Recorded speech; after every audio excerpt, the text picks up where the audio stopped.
And having in mind that this is the New York City Anarchist Book Fair, so we have also to address these amazing people that that wants to change the world, suggesting new forms of political change. So Noam, could you take this last minutes to address some words to the revolutionaries and and all these people that wants to change the world, please?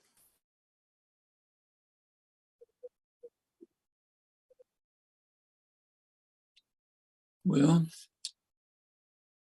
revolutionaries, if they want to succeed, rather than to produce nice words that make them feel comfortable, have to take into account the realities of the situation. You can't, we live in this world, may not like it, but we do. And we have to face the characteristics of this world. In this world, to deal with the environmental crisis, we're going to have to work within basically existing institutions.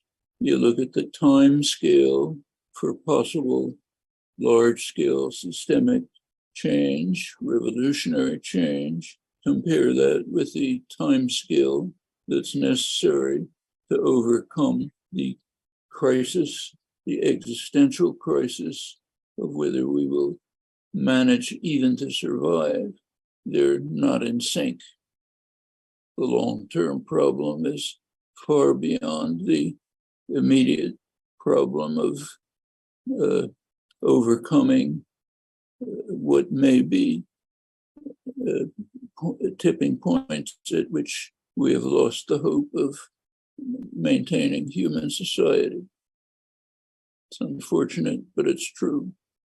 That doesn't mean that you abandon efforts to lead to lay the basis for much more substantial social change.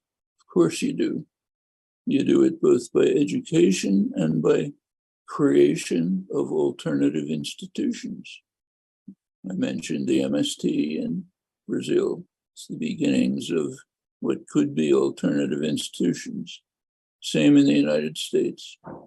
Go to, take, say, the old Rust Belt in the United States, deindustrialized under neoliberal globalization for the purpose of corporate profit.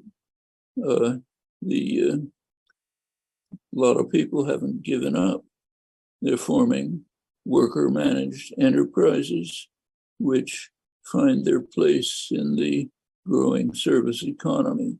Well, those are elements of what might be a revolutionary change in American society, which working people control their own institutions, others control their own communities. That's the way revolutionary change takes place, by building systematically, slowly. At the same time, we have an urgent crisis that has to be overcome. No way of escaping that fact. So it's not the first time this problem has arisen in human history by any means, but it's the most urgent one that's ever arisen. And you've got to have, I mean, the younger people are just facing a question that has never arisen before. It is their responsibility to determine whether human society will survive in any organized form or will simply crumble and disappear. No way of avoiding that question. It's a terrible responsibility.